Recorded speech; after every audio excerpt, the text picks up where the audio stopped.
इमाम की मिसाल है।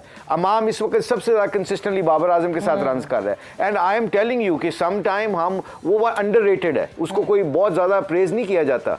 मेरा ख्याल है, मुझे नहीं पता, आई थिंक मुझे पता चला है कि वो ए कैटेगरी में भी नहीं है जो टेस्ट क्रिकेट में, वनडे क्रिकेट में आपको इतनी परफॉर्मेंस करके कंसिस्टेंटली दे रहा है। शायद वो आपके जल्दी आउट हो जाए, जिस तरह फखर जमान की फॉर्म नहीं लगी हुई, अगर वो भी आउट हो जाता तो मिडिल ऑर्डर शायद एक्सपोज हो जाए हमारा। अभी एक्सपोज इसलिए नहीं हो रहा पिछले साल 2 साल से कि अमाम ने बहुत ज्यादा अच्छा खेलना, बैटिंग शुरू की हुई, नया बॉल सारा सर्वाइव करके वो खत्म कर देता है, उसकी शाइन खत्म कर देता है। मिडिल ऑर्डर जब बैट्समैन जाते हैं तो उनके पास बड़ा आसान होता है, बॉल वो तैयार होता है खेलने के लिए। सो आई थिंक ये छोटी छोटी चीजें होती हैं जिसके ऊपर आपने एक्नॉलेज करना होता है। जैसे शायद ने कहा कि मैनेजमेंट आपने बड़ी नहीं रखनी होती, मगर छोटे छोटे टाइम के लिए आपने, इफ यू रिमेंबर, कहते हैं ना रिमेंबर के बंदा वो रखें कि जिसके ऊपर पता हो कि इसका रोल कितना है और कितना हमें इसको डोज देनी है। अगर उस डोज के मुताबिक चलते रहेंगे तो I think win win situation. क्योंकि बात वो भी सही है, too many cook spoil the broth. बहुत सारे लोग अगर हो जाएंगे तो बहुत सारी अलग अलग आवाजें आएंगी। लाला, एक क्विक ब्रेक पर जाना है,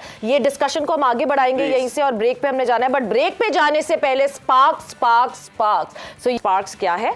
ये जो स्पार्क्स यहाँ रखा है, नहीं ये नहीं, आपको स्मार्टफोन मिलने वाला है। आप जीत सकते हैं स्मार्टफोन्स, या जोर का जोड़ के इस प्लेटफॉर्म पे आपको मिल रहे हैं स्मार्टफोन्स। और कौन है हमारे आज के लकी विनर, कल का सवाल मैं आपको बताती चलूं, और कल के लकी विनर जो कल का सवाल का जवाब जिन्होंने दिया है, तो हमारे आज के लकी विनर का नाम भी बताती चलूं। कल का सवाल था पाकिस्तानी वुमेन क्रिकेटर हमारी अपनी इरम जावेद ने अपना ओडीआई डेब्यू कब और किस टीम के खिलाफ किया था। ऑब्वियसली आपको तो याद होगा, इरम आप ही जवाब दे दे। 2013 आयरलैंड के जी, तो 2013 versus Ireland is the correct answer, और ये सही जवाब देने वाले हैं फैसलाबाद से अली बाबर साहब। आपको बहुत बहुत मुबारक हो, congratulations for getting what. Ali Babar साहब बहुत बहुत मुबारक हो, you are the winner of Sparks S3 smartphone. Shine with Sparks S3, very good phone. याद हो गया मुशी भाई, मतलब 7 दिन लगे आपको मगर हो गया याद। आई थिंक पता है क्यों, अब मैंने सोचना शुरू कर दिया कि हमारी मैनेजमेंट को जितने भी यहाँ पे बैठे हैं, शायद उधर बैठा है, शायद ने तो 25 फोनों का डिमांड की थी, मगर चलो 25 नहीं तो चलो 10 तो एटलीस्ट मिलने चाहिए ना। अब हमारी फैमिली में और सदर में दुकान लगवानी है 25 स्मार्ट। गारंटी से कह सकता हूँ। क्या शायद इस कंपनी में मुशी भाई के शेयर्स हैं,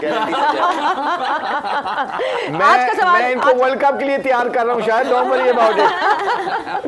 आज का सवाल जी गौर से सुने, आज का सवाल क्या है। सो आज का सवाल है कि बाबर आजम ने ओडीआई की पहली 3 सेंचुरीज किस साल और किस टीम के खिलाफ बनाई थी। बाबर आजम ने अपनी पहली 3 सेंचुरीज किस साल और किस टीम के खिलाफ बनाई थी। तो जल्दी से फोन उठाइए और कॉल कीजिए या मैसेज कीजिए, नंबर आपकी स्क्रीन पे आपको दिख रहा है, इट इज 031777077174। फिर से नंबर नोट कीजिए और जल्दी से मैसेज कीजिए या कॉल कीजिए 031777077174। वक्त यहां पे हुआ है एक ब्रेक का, इस ब्रेक का फायदा उठाइए, शो लगाए रखिए सामने, ब्रेक देखते रहिए और साथ साथ जल्दी से मैसेज करें।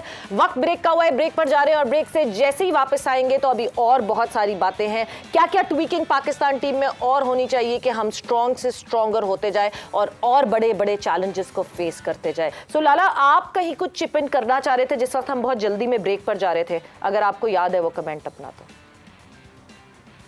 नहीं सवेर, बस उसी चीज़ को मैं वो करना चाह रहा था, वो जो एकेडमी की बात हो रही थी। देखिए क्रिकेट एकेडमियाँ जो होती है ना, ये सिर्फ ये नहीं होता कि कैंप हो गया ख़त्म हो गया, ये पूरे साल चलनी चाहिए। बल्कि आपको तो पता है कि पिछले 7, 8, 9 महीने में वहाँ पे कोई एकेडमी, कोई कैंप शैम्प कुछ नहीं लगा। तो एकेडमीज होती इसलिए अगर वहाँ पे किसी बैट्समैन की टेक्निकल प्रॉब्लम्स हैं तो आपके पास प्लेयर हैं, इंजी भाई हैं, मोहम्मद यूसुफ टेक्निकली सबसे ज़्यादा ज़बरदस्त साउंड प्लेयर था, आप बुलाएं इनको वहाँ पे। बल्कि यूसुफ जब पाकिस्तान टीम के साथ था, मैंने तब भी यूसुफ को कहा था, मैंने कहा यूसुफ ये जगह तुम्हारी नहीं है, तुम्हारी जगह क्रिकेट एकेडमी है, कि जो नया टैलेंट नीचे से आ रहा है उसको आपके अंडर में होना चाहिए और आप टेक्निकली उन बच्चों को ठीक करो।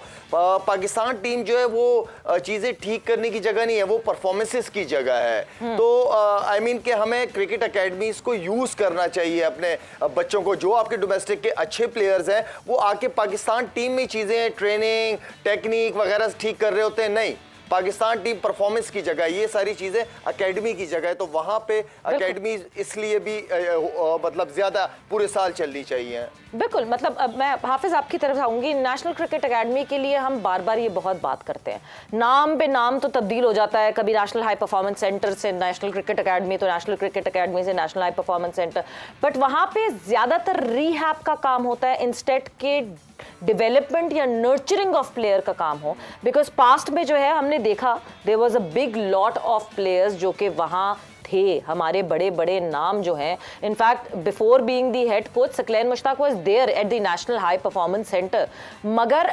रीहैब ज्यादा वहां पे दिखते हैं इन कंपैरिजन तो जिस तरह लाला ने बात की कि nurturing of the young talent नहीं होता। जैसे हम अभी एक ऑफ स्पिनर की बात कर रहे हैं, आप यूं करके चुटकी बजा के एक दफा सोचेंगे कौन अगला ऑफ स्पिनर है जो आप अपने मिक्स में ला सकते हैं, तो आपके पास बहुत मुश्किल से कोई नाम आएगा सामने। देखिए, ये निहायत अहम शोबा है और निहायत तवज्जो तलब काम है जिस पर शाहिद भाई ने अभी बात किया कि आपकी जो एकेडमी है, हाई परफॉर्मेंस का मतलब क्या है कि आपने अपने प्लेयर्स को उस सतह तक तैयार करना है कि जब वो पाकिस्तान की टीम में आए तो उनको ये ना हो कि मुझे अभी बैटिंग में ये मसला आ रहा है कि मैंने ये चीज़ को ठीक करना है, ये चीज़ को ठीक करना है, तो आपके पास एक पूरा प्लान होता है।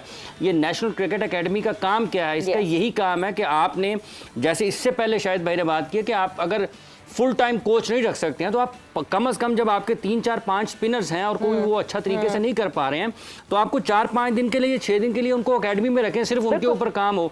इस सारी मश्क का फ़ायदा क्या होगा?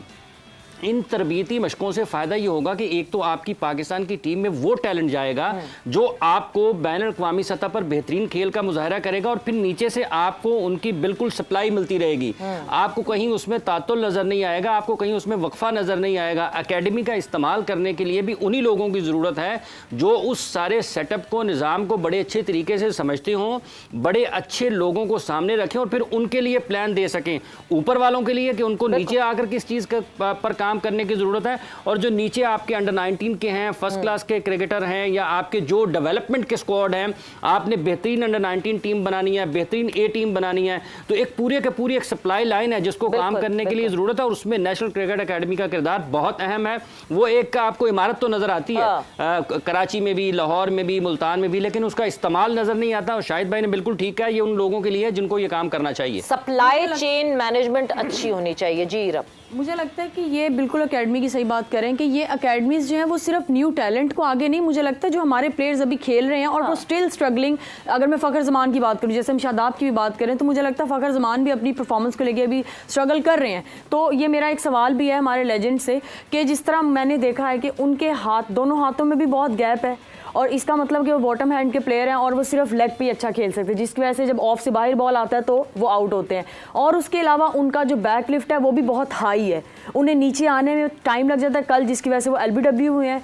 तो मुझे ऐसा लगता है कि इस चीज़ पे उनको काम करना चाहिए, या आपको लगता है कि वो सही चल रहे हैं, बस कोई और वजह से वो उसको नहीं कर पाए? यूसुफ बैटिंग का ज़्यादा अच्छा बता सकता है, बट सबसे इंपॉर्टेंट चीज़ है, मैं एक एग्जाम्पल कोड करता हूँ। जब सकलैन और यूसुफ एकेडमी में थे तो फ़हीम अशरफ की फॉर्म अच्छी नहीं लगी हुई थी, उसको टेक्निकल कोई इशू था। यूसुफ ने उसके साथ 1 महीना काम किया। I remember he was practising with Faheem Ashraf every day almost. उसकी टेक्निक पे, उसकी पावर हिटिंग पे काम कर रहा था यूसुफ। तो फिर क्या हुआ, PSL में हमने देखा उसने अनबिलीवेबल मैचेस जिताए इस्लामाबाद यूनाइटेड को फ्रॉम नोवेयर।